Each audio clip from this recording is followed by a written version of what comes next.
Have you ever had a boss who criticized everything you did, no matter how hard you tried? Imagine spending months doing your job perfectly, only to have your boss tear it apart over tiny, meaningless details. Now imagine discovering that the exact thing she was mocking was her own work, and the moment she realized it, the look on her face was absolutely priceless. If you've ever worked for a toxic boss, or dreamed about the perfect workplace revenge, go ahead and hit that like button and subscribe, because today's story is one of the most satisfying cases of quiet revenge in the corporate world.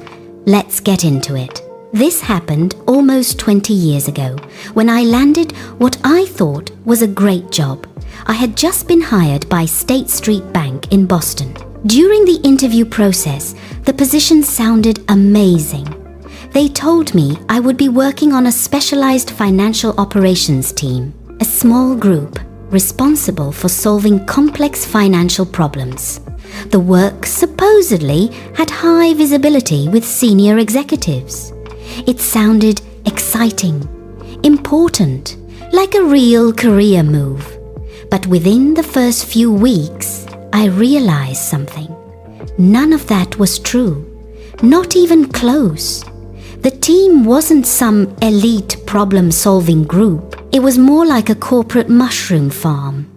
And if you've never heard that term before, it means being kept in the dark and fed garbage all day. And the person running that farm was my manager, Paula. Paula was the kind of boss who seemed to enjoy finding fault, not real problems, petty things, formatting, wording, spacing, fonts, things that had absolutely nothing to do with whether the actual financial data was correct. And that was especially frustrating because the project I was assigned to monitor was serious business. Every week I had to prepare a report about oil warrants out of Nigeria. For anyone unfamiliar with warrants, think of them like a contract that allows someone to buy a commodity at a fixed price. In this case, the contract allowed the holder to buy oil at $30 per barrel. The problem? At the time, oil prices had spiked to around $90 per barrel.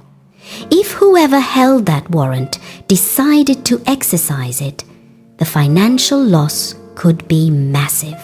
So our team had to monitor the situation carefully and report on it every week. The numbers mattered, the analysis mattered. But according to Paula, none of that mattered nearly as much as the format of my report. Every single week, like clockwork, I would bring the report into her office. And every single week, she would absolutely destroy it. I'm not exaggerating. She would sit there, red pen in hand, going through page after page. This wording is wrong. This paragraph should be moved. This format is terrible. This sentence doesn't flow. Sometimes she'd spend 30 minutes complaining about a single paragraph. Meanwhile, the numbers were always correct, but she never cared about that. It felt less like feedback and more like a public execution, week after week, month after month. Eventually, I realized something. This job wasn't what I signed up for. So I quietly started looking for a way out. But before I could leave, something interesting happened. One afternoon I was digging through some old network folders looking for background information, and I stumbled across an archived project folder. Inside were dozens of documents, reports, cover letters, spreadsheets, all from a similar project that had been done years earlier. And the author of those reports? Paula. Apparently, before she became a manager, she had done the exact same job I was doing. Curious, I opened one of her reports, then another, and I noticed something that made me smile. Her formatting, her structure, her wording was completely different from the standards she was now demanding from me. In fact, by her current standards, Her old reports were terrible. That's when the idea hit me. A quiet little experiment. The next week, instead of using my normal report format, I recreated Paula's exact format. Same structure, same wording style, even the cover letter language she used. The only thing I changed was the numbers and current data. When I finished, the report looked like it had come straight out of her old project folder. Then I printed it and walked into her office. "Here's the weekly report," I said. She started reading, and within seconds, she exploded. "What is this?" she snapped. Her voice got louder with every sentence. "This format is awful. This is worse than last week. This might be the worst report you've submitted yet." She kept going. 5 minutes, 10 minutes, 15 minutes. I just sat there quietly, blank expression, letting her talk. Finally, she stopped and asked the question she always asked. "What were you thinking when you wrote this?" That was my moment. Calmly, I said, "Actually, I used your format." She blinked. "What?" I pulled a stack of papers out of my folder. "I found your old project files on the network. These reports are formatted exactly like the ones you wrote a few years ago."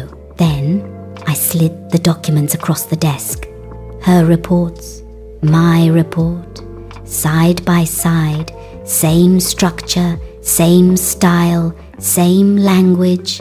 For the first time since I had started working there, Paula was completely silent. She stared at the papers, then at me, then back at the papers. Her face had this strange, frozen expression, like her brain was trying to process what had just happened. Finally, I asked, very politely, "So, if this format is bad, should I switch back to the one I was using before?" She paused, looked at the clock, then signed the report. "Just send it as is." I nodded. "Just to confirm," I said carefully, "you want me to send it exactly like this?" She sighed. "Yes, send it." Less than a minute earlier, she had called it unreadable. Now suddenly it was fine, so I sent it, but before doing that, I copied every single one of her old reports onto my local drive, because I had a feeling she might try something. And sure enough, a few days later, I checked the network folder again. All of her old files were gone, deleted, or moved somewhere else. She had clearly realized what happened. But it didn't matter, because I already had them. And over the next few weeks, a quiet little game began. Every time I submitted a report, I used one of Paula's old templates. Every time she criticized it, I waited, then reminded her where the format came from. You could see the frustration building. Eventually, she confronted me directly. "Where are you getting these templates?" I told her the truth. I created some internal SOP documents based on your past reports. I saved everything locally so we could maintain consistency, which technically was a perfectly reasonable thing to do. After that, her criticism started fading. Not completely, but noticeably. The weekly report meetings became shorter, quieter, less hostile. And a few months later, I finally left the company for a much better job. But I'll never forget the moment she realized she had spent 15 minutes tearing apart her own work. And honestly, the look on her face was better than any revenge I could have planned. That moment in her office was pure silence. No yelling, no threats, just a manager staring at proof that the thing she hated most was something she created herself. For once, she had nothing to say. and that quiet defeat was more satisfying than any argument could have been. Sometimes revenge isn't loud. Sometimes it's not dramatic. Sometimes the best revenge is simply holding up a mirror and letting someone see themselves clearly for the first time. If you enjoyed this story, hit the like button and subscribe for more unbelievable revenge stories from the internet. And tell me in the comments, have you ever had a boss like Paula? Or better yet, have you ever gotten the perfect workplace revenge? I'd love to hear your story, and I might feature it in the next video.